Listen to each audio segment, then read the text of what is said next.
irmãos, louvado seja Deus por mais uma oportunidade de estarmos na casa do Senhor. Nós estamos dando uma série de mensagens sobre a graça de Deus. Porém, nós estamos já dando hoje a 7ª mensagem sobre a graça de Deus. E eu quero ver o aspecto das bênçãos da graça. Na penúltima mensagem nós vimos que a graça de Deus é a melhor coisa que existe. O salmista deixa bem claro que a graça de Deus é a melhor coisa da vida. E nós pregamos sobre isso. E hoje nós queremos mostrar os benefícios que na nossa Bíblia, no texto que nós vamos trabalhar, Efésios 1, capítulo 1 e 2, vamos usar outros textos, porque as bênçãos da graça, elas estão espalhadas através de toda a Bíblia.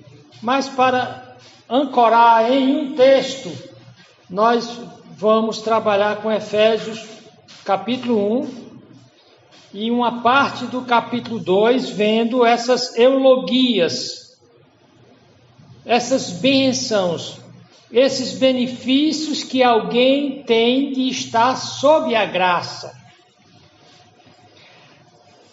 Porque é a graça de Deus que o salmista diz que é a melhor coisa da vida, ela é a fonte de todas as bênçãos, tanto temporais, nessa vida terrena, quanto as bênçãos futuras, eternas. A graça, numa definição direta, é a generosíssima provisão de Deus para a salvação da humanidade. Essa provisão é baseada na obra que Jesus Cristo fez na cruz do Calvário. O centro da graça está lá, historicamente, naquele momento em que Cristo deu sua vida pelos nossos pecados. Porém, a graça de Cristo e essas eulogias, esses benefícios, essas bênçãos de Deus para nós, essa graça foi planejada lá na eternidade passada, antes da criação do universo, do mundo, da terra. Então nós podemos ver 3 tempos. Antes da criação do mundo, Deus fez o plano da salvação. Para executar esse plano da salvação, Jesus Cristo, historicamente, no tempo e no espaço, morreu lá na cruz do Calvário. E nós vamos ver quais são as bênçãos, os benefícios que alguém tem daquela morte de Cristo.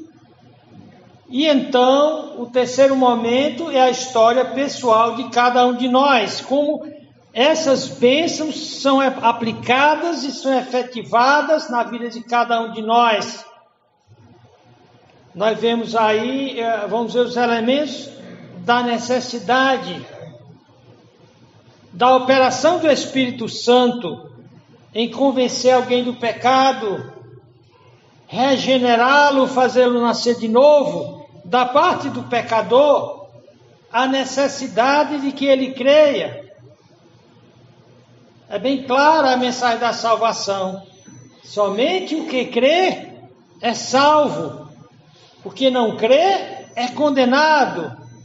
Como eu falei para vocês, essas eulogias, essas bênçãos maravilhosas, elas foram planejadas na eternidade passada. Lá na cruz do Calvário, Jesus Cristo abriu a fonte carmesim, a fonte de sangue que nos purificou do pecado e abriu a fonte de todas as bênçãos para nós. A bênção dessa graça que ela opera não só salvando, mas sustentando, santificando, especialmente em momentos especiais de necessidade, de sofrimento, de adversidade, das contradições, das surpresas desagradáveis dessa vida. Muitas vezes a nossa vida vai muito boazinha. De repente vem uma surpresa que nos choca, que nos dá prejuízo. Ontem, no sábado pela manhã, de 8 às 10, eu vim aqui para abrir a igreja e ficar com os meninos até 10 horas para eles jogarem e terem uma breve lição da Bíblia. E eu acordei, não deu nem tempo de tomar café, peguei o carro e tentei parar o carro lá onde tem um caldo. Eu quis tomar um caldo e era um imprensado muito grande por conta da feira. Eu acabei encostando o meu carro no para-choque de outro. E dali poderia ter saído um incidente muito ruim. Mas conversando, eu resolvi pagando R$200 lá ao rapaz. Foi uma surpresa desagradável, mas poderia ter sido bem pior. Eu posso agradecer a Deus. O fundamental dessas eulogias, dessas bênçãos na vida presente do crente, é que Deus disse lá em 2 Coríntios 12:9, quando Paulo orou 3 vezes para tirar um espinho na carne, que ele chamou de que era demônios esbofeteando, criando problemas para eles, talvez usando pessoas para tornar a vida dele difícil. E o apóstolo Paulo pede 3 vezes para tirar aquela perturbação e Deus responde: a minha graça te basta, a minha graça é bastante, porque o meu poder se aperfeiçoa na fraqueza. Aí o apóstolo Paulo diz: de boa vontade, pois me gloriarei nas minhas fraquezas, para que em mim habite o poder de Cristo. Então, mesmo quando o crente está fraco, ele é matéria-prima do poder da graça de Deus. As bênçãos da salvação, elas são muito mais do que essas que nós vamos ver em Efésios, capítulo 1 e 2. Na realidade, elas apropriadamente começam na eternidade passada. Elas recebem sua base de efetivação na morte de Cristo. Elas são aplicadas na obra do Espírito Santo. E então essa graça, ela traz para o crente coisas maravilhosas. Não importa o status que o crente tem aqui na terra, existem aquelas bênçãos que estão ligadas ao fato do crente ter sido aceito por Deus. E quando ele é aceito por Deus, diz que ele foi aceito porque ele foi redimido em Cristo. Ele foi reconciliado por Cristo. Ele foi perdoado por Cristo. Ele foi libertado. Ele foi colocado em uma posição maravilhosa. Isso está ao longo do Novo Testamento, por conta da posição que ele tem agora na graça de Deus.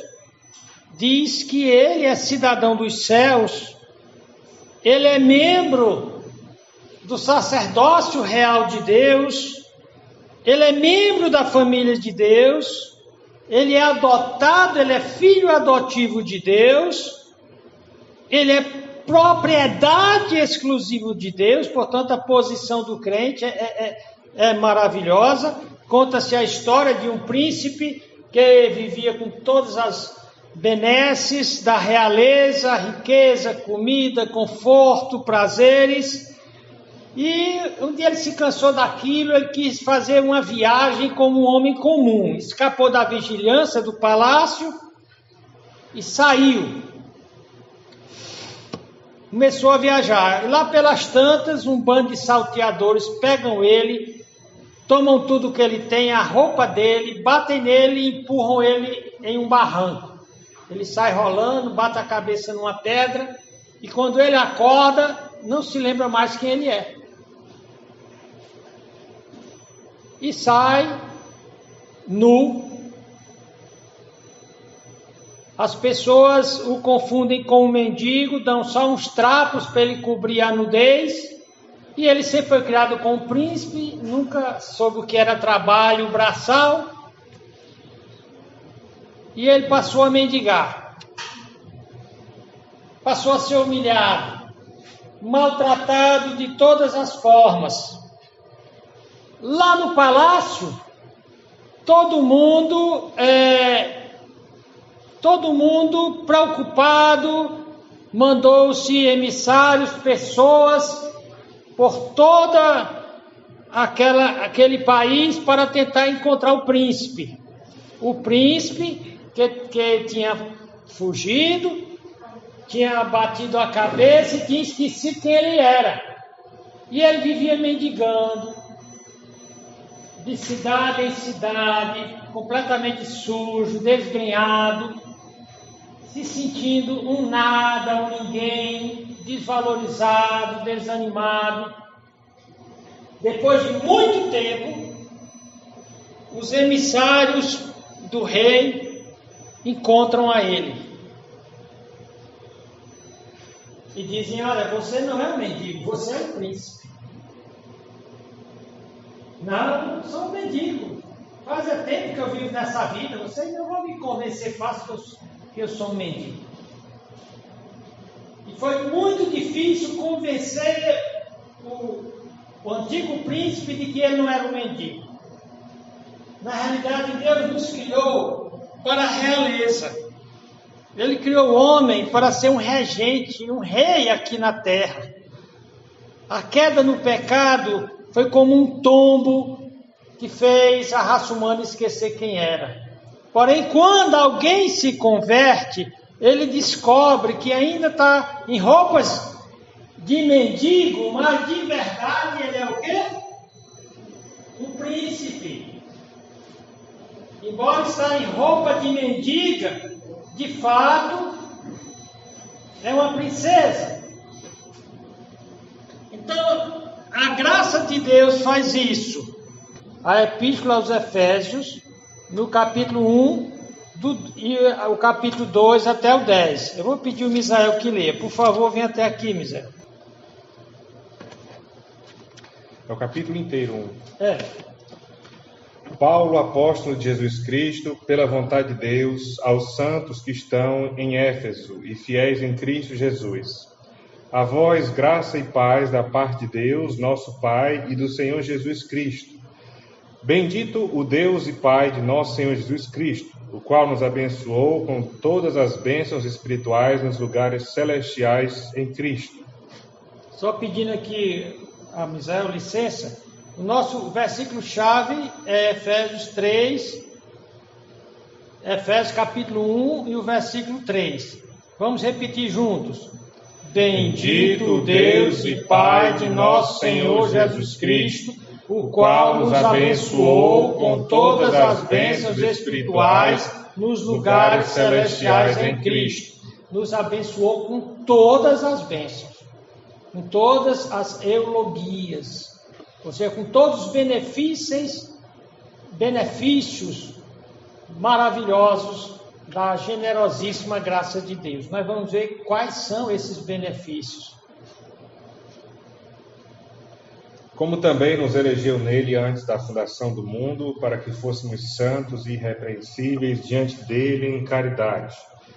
E nos predestinou para filhos de adoção por Jesus Cristo para si mesmo, segundo o beneplácito da sua vontade, para louvor e glória da sua graça, pela qual nos fez agradáveis a si no amado, em quem temos a redenção pelo seu sangue, a remissão das ofensas, segundo as riquezas da sua graça, que ele fez abundar para conosco em toda sabedoria e prudência, descobrindo-nos o mistério da sua vontade, segundo o seu beneplácito que propusera em si mesmo, de tornar a congregar em Cristo todas as coisas, na dispensação da plenitude dos tempos, tanto as que estão nos céus como as que estão na terra. Nele, digo, em quem também fomos feitos herança, havendo sido predestinados, conforme o propósito daquele que fez todas as coisas, segundo o conselho da sua vontade, com o fim de sermos para louvor da sua glória, nós, os que primeiro esperamos em Cristo, em quem também vós estáis, depois que ouvistes a palavra da verdade, o evangelho da vossa salvação, e tendo nele também crido, fostes selados com o Espírito Santo da promessa, o qual é o penhor da nossa herança para a redenção da possessão adquirida, para louvor da sua glória. Por isso, ouvindo eu também a fé que entre vós há no Senhor Jesus e o vosso amor para com todos os santos, não cesso de dar graças a Deus por vós, lembrando-me de vós nas minhas orações, para que o Deus de nosso Senhor Jesus Cristo, o Pai da glória, vos dê em seu conhecimento o espírito de sabedoria e de revelação, tendo iluminados os olhos do vosso entendimento, para que saibais qual seja a esperança da sua vocação e quais as riquezas da sua glória, da sua herança, nos santos, o qual a sobre-excelente grandeza do seu poder sobre nós, os que cremos, segundo a cooperação da força do seu poder, que manifestou em Cristo, ressuscitando dentre os mortos e pondo à sua direita nos céus, acima de todo o principado, poder, potestade, domínio e de todo nome que se nomeia, não só neste século, mas também no vindouro. E sujeitou todas as coisas a seus pés, e sobre todas as coisas o constituiu como cabeça da igreja, que é o seu corpo, a plenitude daquele que cumpre tudo em todos. Agora 2 até o 10, né? E vos vivificou, estando vós mortos em ofensas e pecados, em que noutro tempo andastes segundo o curso deste mundo, segundo o príncipe das potestades do ar, do espírito que agora opera nos filhos da desobediência, entre os quais todos nós também antes andávamos, nos desejos da nossa carne, fazendo a vontade da carne e dos pensamentos, e éramos por natureza filhos da ira, como os outros também. Mas Deus, que é riquíssimo em misericórdia, pelo seu muito amor com que nos amou, estando nós ainda mortos em nossas ofensas, nos vivificou juntamente com Cristo, pela graça sois salvos, e nos ressuscitou juntamente com Ele e nos fez assentar nos lugares celestiais em Cristo Jesus, para mostrar nos séculos vindouros as abundantes riquezas da sua graça pela sua benignidade para conosco em Cristo Jesus. Porque pela graça sois salvos, por meio da fé, e isto não vem de vós, é dom de Deus. Não vem das obras, para que ninguém se glorie, porque somos feitura sua, criados em Cristo Jesus para as boas obras, as quais Deus preparou para que andássemos nelas. Ora. Amém. Senhor Deus, Pai, obrigado, Senhor, pelo dia de hoje, pelo tempo agora aqui, nos abençoa. Que a leitura da Sua Palavra possa encontrar lugar em nossos corações, que possamos cada dia mais, Senhor, aprender de Ti, que possamos, Senhor, ter a nossa esperança e a nossa fé aumentada e renovada a cada dia, sabendo que temos herança no céu, comprada por Ti, pelo Teu sangue derramado na cruz. Nos guarda de todo mal, Senhor, e nos abençoa, perdoa os pecados. Em nome de Jesus, amém. Amém. Graça de Deus. Mensagem número 7, todas as bênçãos da graça, todas. Eu estou falando aqui todas, mas que dentro dessas bênçãos, de uma categoria geral, elas têm subcategorias que são derivadas da geral. Nós vimos claramente que as bênçãos da salvação começam pela aceitação. O que é que o homem tem de fazer para ser aceito? Aí quando entramos no conceito de graça, ele não é aceito por nada que ele faça. Ele é aceito por aquilo que Deus fez na pessoa de Cristo. para que ele fosse redimido, para que ele fosse reconciliado com Deus, para que ele fosse perdoado, para que ele fosse libertado do império das trevas, do qual não podia sair, para que ele fosse justificado da sua culpa, para que ele finalmente pudesse ser glorificado e morar no céu. A partir do momento em que alguém se converte a Jesus Cristo, conforme Paulo em Filipenses 13:20 diz que ele passa a ser um cidadão dos céus. Ele passa a ter dupla cidadania. Ele é cidadão da terra e cidadão dos céus. Cidadão da terra porque ele tem um CPF, aliás, tem um RG e os demais documentos ligados com sua identidade, né? CPF e outras, CNH, cartão de vacina, etc. Porém, ele é cidadão dos céus. O apóstolo Pedro, no capítulo 2, 5 e 9, diz que ele passa a fazer parte de um sacerdócio real. Isso é um privilégio maravilhoso. Ele é sacerdote e ele é príncipe. Só que muito crente ainda lembra da história que eu contei, né? Do conto do príncipe que é atacado por bandoleiros, jogado numa vala, bate a cabeça e esquece que é príncipe e se torna mendigo. Muito tempo depois ele é achado pelos emissários do rei e foi difícil convencê-lo de que ele era príncipe. Então, muitas vezes, o crente antes de se converter, ele é uma criatura de Deus, caída, condenada, mas que originalmente Deus o criou para ser príncipe.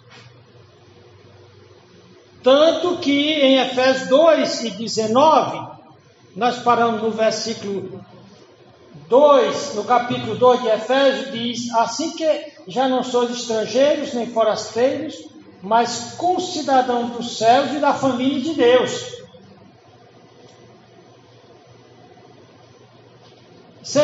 Uma das eulogias mais preciosas do crente: sacerdócio real, cidadão do céu, dos céus, família de Deus.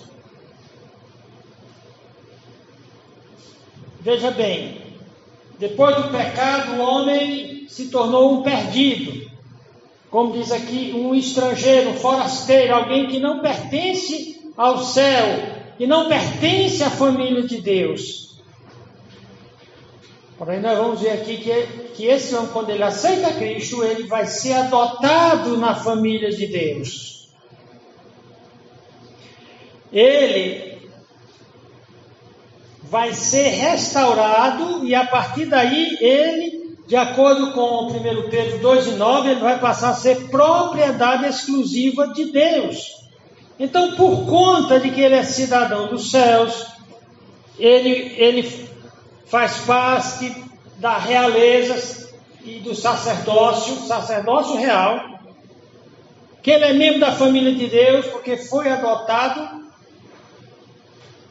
porque ele é propriedade exclusiva de Deus. Por conta de tudo isso, a Bíblia fala da herança dele. Que antes de Cristo ele não era nada. Porém, quando ele vem para Cristo, ele vai atingir a plenitude, ele vai ser completo em Cristo. No nosso texto, Efésios 1:3 diz que ele vai receber todas as bênçãos, inclusive bênçãos de capacitação, bênção que vai torná-lo capaz de ser diferente de todos os demais.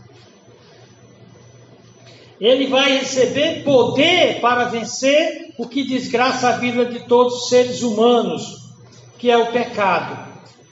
Então, a primeira bênção que o crente vai receber, ela aconteceu conforme, vamos lá para Efésios capítulo 1, diz o versículo 4 diz, primeiramente no versículo 3, diz: bendito o Deus e Pai, bendito, fonte de bênção, o Deus e Pai de nosso Senhor Jesus Cristo,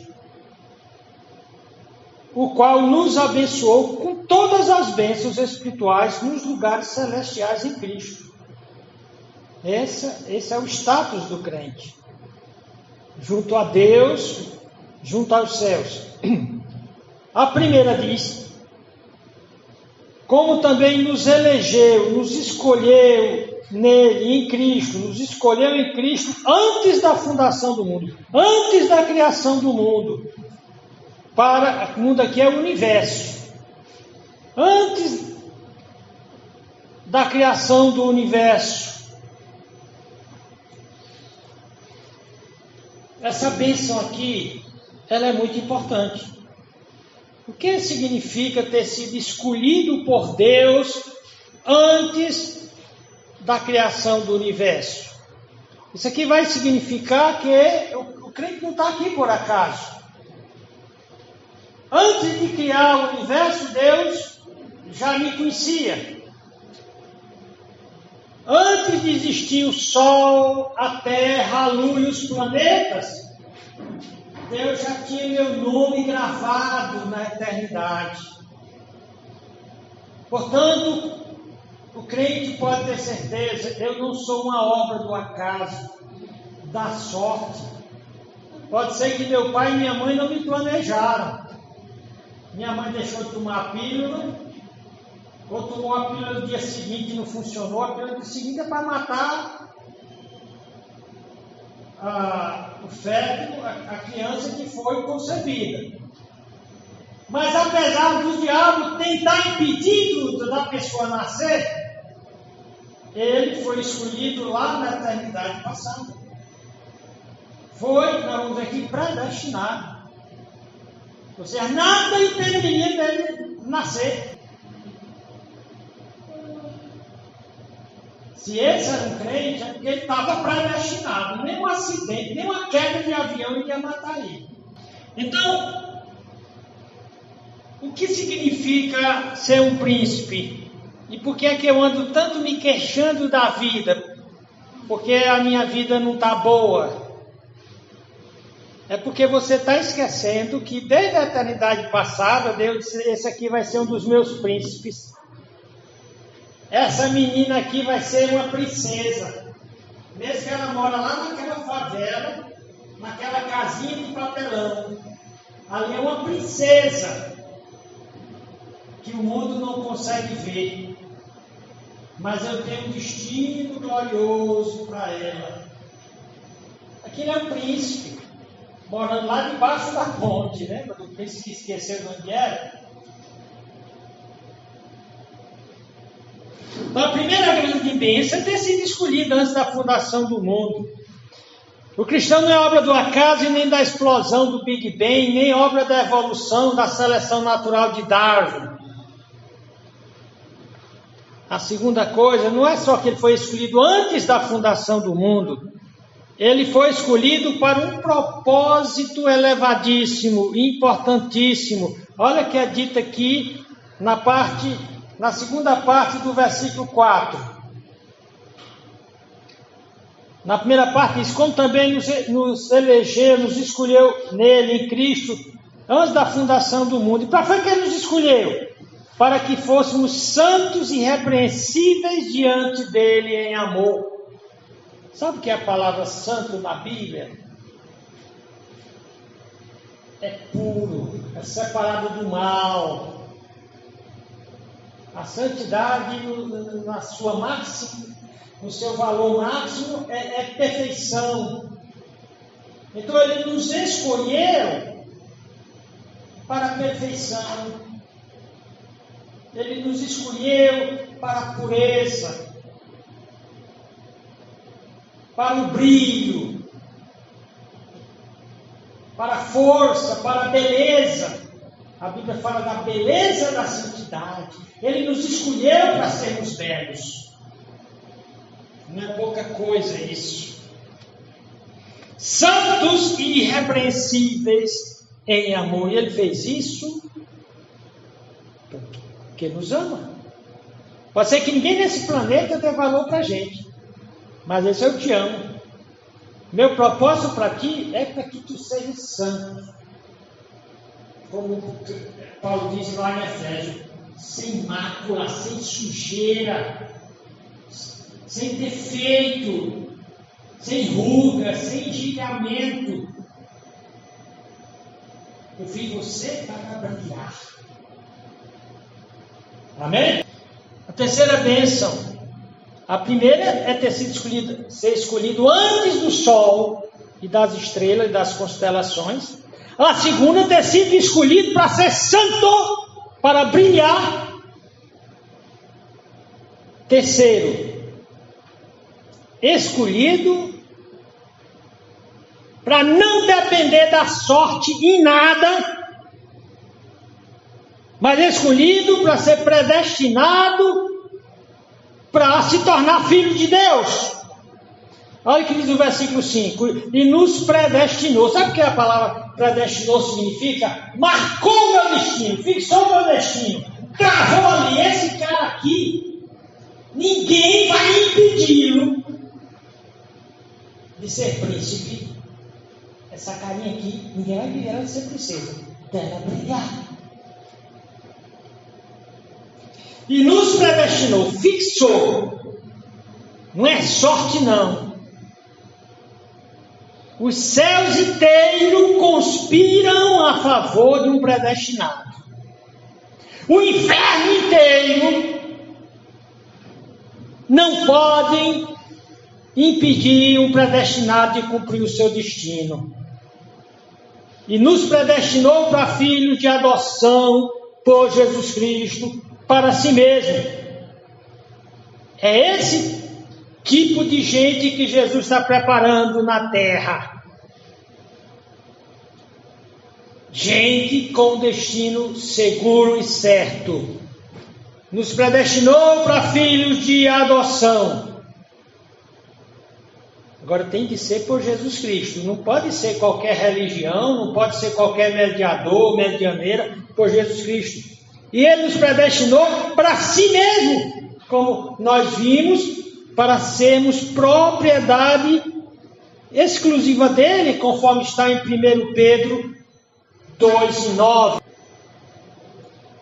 Mas vós sois a geração eleita. Existe aqui a geração dos eleitos, dos escolhidos de Deus. Dos escolhidos para serem santos, para serem filhos de Deus, para serem sacerdotes reais. Sou geração eleita, o sacerdócio real, a nação santa, o povo adquirido, para que anuncieis as virtudes daquele que vos chamou das trevas para a sua maravilhosa luz. O povo adquirido para pertencer a Deus. E quem é de Deus, o diabo não lhe toca. Por isso que um crente nunca será possuído pelo diabo. Porque ele é propriedade particular. Lembra, muitas vezes você tem assim um imóvel e tem uma placa bem grande. Não entre. Propriedade particular. Não mexa! Propriedade particular. Pois o crente tem essa placa. Não mexa com o crente, que você se ferra. Permita a expressão, se ferrar. Tem dois sentidos se ferrar. Meter o ferro. E outro sentido, até pornográfico. Eu estou falando no sentido de meter o ferro. Não mexa com esse que é propriedade exclusiva de Deus. Se aceito. Coisa mais triste é a gente chegar num canto e não ser aceito. Lembra que na cidade tem aqueles clubes que só podem entrar quem são os bonitinhos, os cheirosinhos, os bem-nascidos. Os pobrezinhos, os mendigos não podem entrar. A pessoa tenta entrar naquele ambiente. Você é sócio? Cadê a carteirinha de sócio do clube? Não interessa os lugares que não me aceitam aqui nesse planetinha abusado. Não interessa os clubes que me rejeitam, as pessoas que me rejeitam, que não reconhecem a minha identidade. Elas olham para mim e veem apenas um mendigo sujo, uma mendiga suja. Mas Deus olha para mim e vê um príncipe, amém? Ele olha para mim e vê um príncipe. Ele olha para mim e vê uma princesa. Diga, você que já aceitou Cristo, diga, Deus olha para mim e vê uma princesa. As mulheres, Deus olha para mim. Fraquinho desse jeito? De novo. Muito bem. Deus olha para mim e vê uma princesa. O mundo pode ver até uma mendiga, mas Deus vê uma princesa. Os homens, Deus olha para mim e vê um príncipe. Com coragem. Com coragem. Parece que vocês estão mais acreditando que são mendigos. Vamos lá. Deus olha para mim e vê o príncipe. É o que esses textos estão dizendo para a gente. Olha o que é dito no versículo 6. Ele fez tudo isso. Nos escolheu antes da fundação do mundo. Nos escolheu para esse elevado propósito e posição de sermos santos e irrepreensíveis. Para brilharmos. Para não dependermos de sorte, nem de acaso, nem de gente de má fé. Mas nos predestinou para a adoção de filhos de Deus. E aqui diz: aceitos no amado, para o louvor e glória da sua graça, pelo qual nos fez agradáveis a si mesmo. Nos fez aceitos, recebidos. Quem é crente em Jesus tem o cartãozinho do clube. Você já tem o cartãozinho do clube dos santos? Não é do Santos Futebol Clube, não. Se entregue para Jesus e você fará parte de um grupo seleto, escolhido pela graça de Deus. No versículo 7, diz que a próxima bênção é redenção através do seu sangue. Diz o verso 7, em quem temos a redenção pelo seu sangue, a remissão ou o perdão das ofensas, segundo as riquezas da sua graça.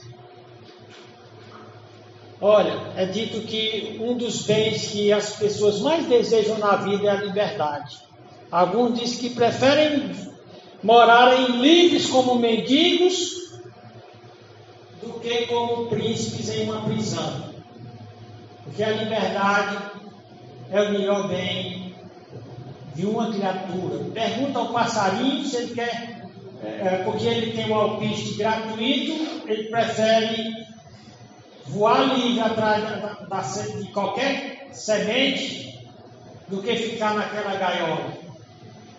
Então não importa o que me aprisiona nessa vida, a prisão social, econômica, às vezes até a prisão de saúde. Muitas vezes a pessoa está numa cadeira de rodas, numa cama. Mas a Bíblia diz aqui que nós fomos livres, redimidos da maldição da lei, da escravidão do pecado. Olha, em quem, no caso Cristo, em quem temos a redenção pelo seu sangue. Tudo remete à cruz. Tudo remete à fonte de sangue carmesim que foi aberta quando Jesus morreu. Aí vem a remissão dos pecados, o perdão, ser perdoado. Bem-aventurado que é perdoado, a Bíblia diz, feliz. E diz aqui, segundo as riquezas da sua graça. Para perdoar o pecador, foi preciso Deus usar o melhor da sua misericórdia. Tudo isso nos trouxe mais bênçãos. No versículo 8 diz que ele fez abundar para conosco em toda sabedoria e prudência, ou seja, abundante riqueza de sabedoria e prudência. Você sabe o que é sabedoria e prudência? A sabedoria é o conhecimento colocado em prática para produzir os melhores resultados. Não basta ter conhecimento. Alguém pode fazer todas as faculdades desse planeta. Tem gente que tem um monte de títulos, um monte de conhecimento, mas não sabe usar o conhecimento, não sabe aplicar o conhecimento. Muitas vezes tem uma pessoa que às vezes até é analfabeta, mas ela sabe fazer os seus conhecimentos, produz os melhores frutos, os melhores resultados. Então, sabedoria é saber viver. E é isso que Deus diz aqui. Aquele que tem Jesus Cristo, ele recebeu abundantemente o know-how, a capacitação para saber viver. E prudência, frônese, cautela. Diz que o prudente vê o mal e se esconde. Ele tem o discernimento para perceber de antemão se algo dá certo ou se dá errado, se algo é bom ou ruim. Ele tem a sabedoria para sempre fazer o melhor que é possível nesse planeta, naquela área. E ao mesmo tempo, ele tem a prudência para não se meter em rolo, em ciladas. É uma bênção, conforme esse versículo 1 e 8. Ele nos fez abundar, riqueza abundante de sabedoria, muito mais do que conhecimento. A próxima bênção, com essa sabedoria e essa prudência, ele nos deu a capacidade de conhecer o mistério mais procurado pelo homem. Qual é a coisa que mais as pessoas procuram e se interessam na vida? Para onde é que o mundo está caminhando? Primeira coisa. Segunda coisa, como é que tudo termina? Será que quem tem Jesus sabe para onde é que a coisa está caminhando? Aqui nós entramos no campo da escatologia, da profecia. Para onde é que o mundo está caminhando? Como é que vai ser o fechar das cortinas da história humana? E como é que vai se abrir as cortinas da vida eterna? Nos novos céus e nova terra e no inferno. Olha o que é dito aqui. No versículo 9. Descobrindo-nos o mistério da sua vontade, segundo o seu beneplácito, que propuseram em si mesmo. Deus decidiu, Neto, dizer como é que o negócio vai acabar aqui, para onde é que esse mundo vai estar caminhando. O crente sabe disso, o crente não se engana com esse mundo, não importa quando se diga que esse mundo está evoluindo tecnologicamente. O cabedal de conhecimento, a quantidade de conhecimento é astronômica depois da informática, mas é muito conhecimento e absoluta incapacidade de usar tal conhecimento com sabedoria. Descobriram o poder da energia atômica, que poderia, aquela energia atômica, iluminar uma cidade inteira, e eles usam aquela energia para criar uma bomba que destrói uma cidade inteira. Tem conhecimento, mas não tem sabedoria. Na área da biologia médica, da biomédica, eles usam em parte o conhecimento para criar remédios. Outra parte, eles usam o conhecimento bioquímico, biomédico para criar vírus que podem acabar com a civilização. O fato é que Deus diz que o mundo irá de mal a pior. Lá em Isaías diz que o mundo cambaleará como um bêbado, até finalmente colapsar. Ninguém põe a sua esperança nesse mundo, não importa o que se faça. Nós sabemos como é que o mundo vai acabar, porque a Bíblia diz que os homens vão se tornando de mal a pior. Cristo diz que o amor irá esfriando. E a iniquidade, a quebra da lei, o desvario, o descalabro, a violência e todas sortes de males irão aumentar num crescente absurdo. Então, a Bíblia diz como vai terminar. E aqui no versículo 10 ele diz, como é que tudo termina? Diz aqui, de tornar a congregar em Cristo todas as coisas. No final dos tempos, Paulo diz que todo joelho se dobrará. Todo joelho se dobrará diante de Cristo. Todos serão levados a se confrontar com Cristo. Uns para a salvação e outros para a perdição eterna. De tornar a congregar em Cristo todas as coisas. Na dispensação da plenitude dos tempos. Quando os tempos se completarem, tanto as que estão nos céus como as que estão na terra, e até no inferno, todo olho verá voltando. Aqueles que o transpassaram, por isso que até do inferno, eles verão como é o fechamento que Deus vai dar para a história. O crente não precisa de bola de cristal, ficar escutando esses falsos profetas no final do ano dizendo como é que vai ser o próximo ano. Não, Deus já disse como é que vai terminar tudo, para onde é que tudo está caminhando.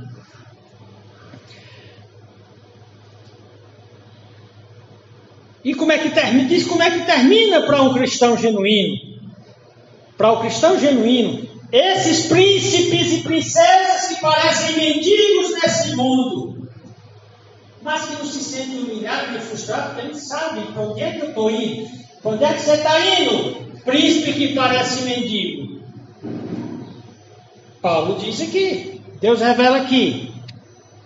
Nele digo, em quem também fomos feitos herança, havendo sido predestinado. Lembra, volta? Fomos predestinados, não é nada de sorte.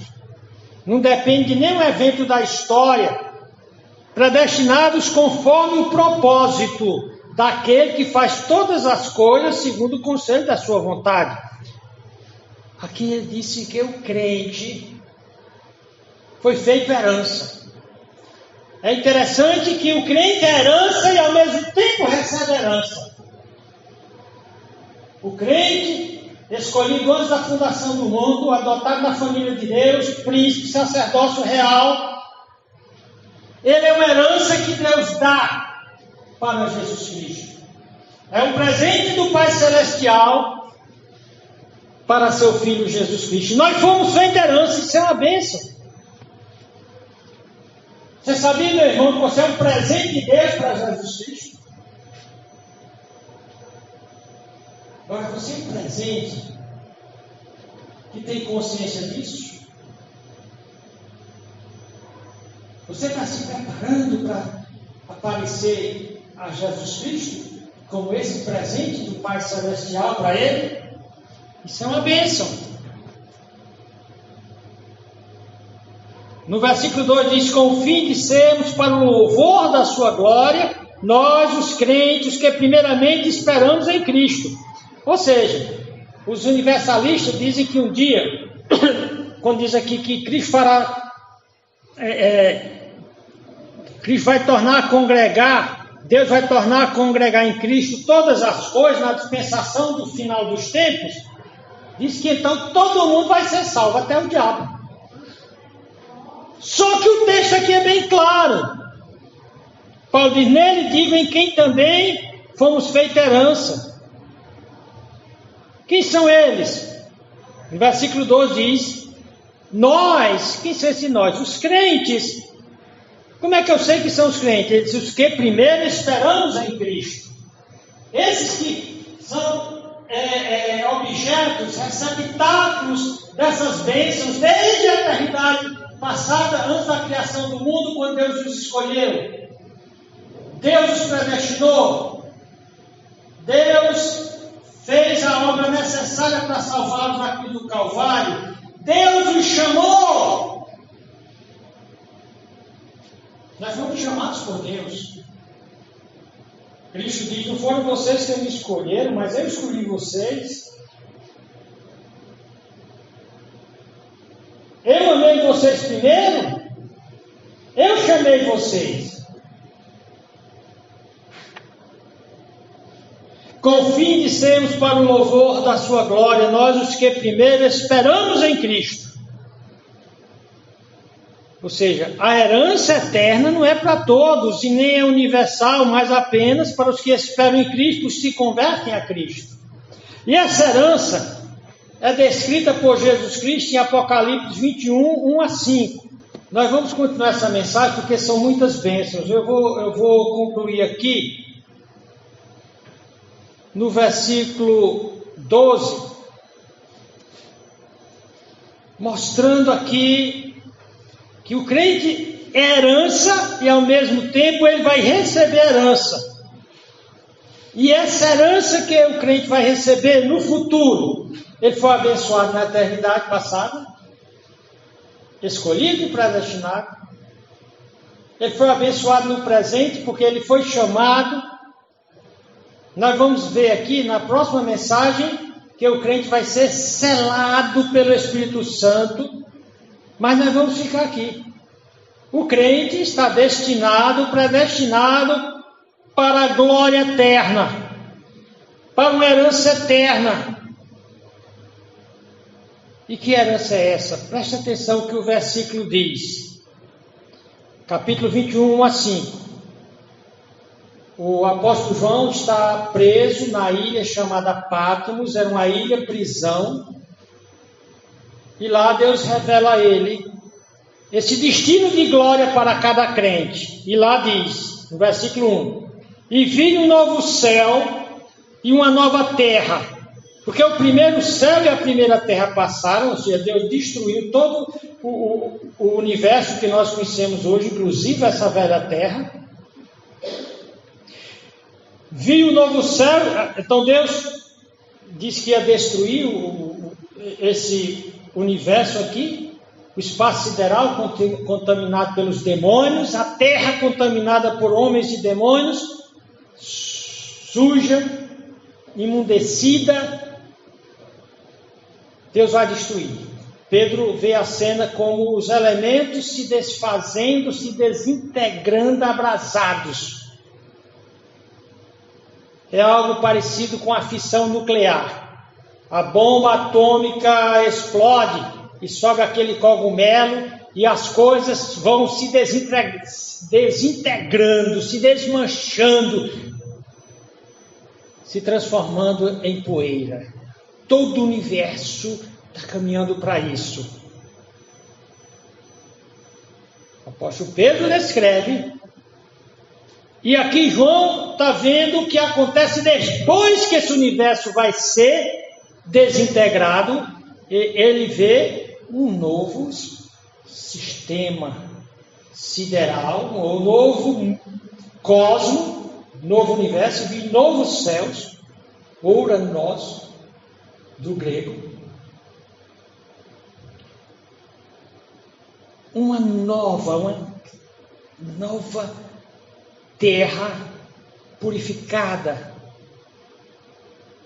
pareificada, não sei nem se existe esse termo. Agora, uma terra semelhante ou melhor do que aquela criada. Não podia ser melhor do que a original, porque Deus disse que ela era Tov a Tov. Ela era tudo o máximo que poderia ser. Uma nova terra. E diz, porque o primeiro céu e a primeira terra passaram, não existem mais. E o mar já não existe. Então ele diz, e eu, João, ele dá o testemunho do que ele está vendo, vi a cidade santa, que é a capital do céu, que vai ser descrita como um cubular, gigantesca, quase o tamanho de um estado brasileiro, desses médios, mas numa cidade que se move. vi a cidade santa, a nova Jerusalém, não é a Jerusalém da velha terra, nova Jerusalém, porque a nova Jerusalém, criada do novo céu, ela é móvel. E ela já existe antes da criação do novo céu e da nova terra, porque ela vai descer na época do milênio. A nova Jerusalém,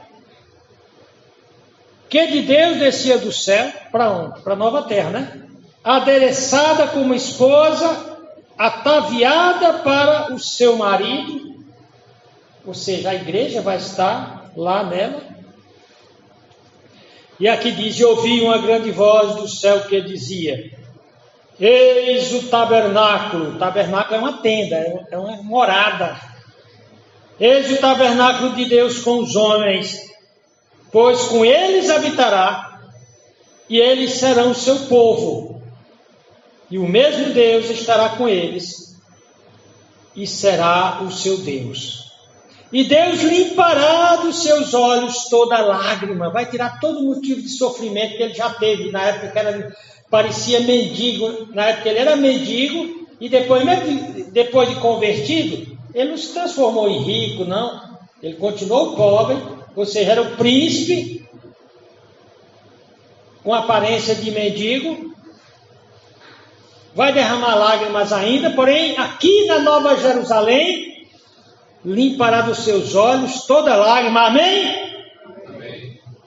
Você crê nisso? Diga amém. Amém.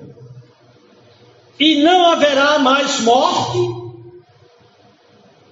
A morte, a Bíblia diz que é o último inimigo que ninguém pode vencer. Mas esses príncipes e princesas de Deus a vencerão.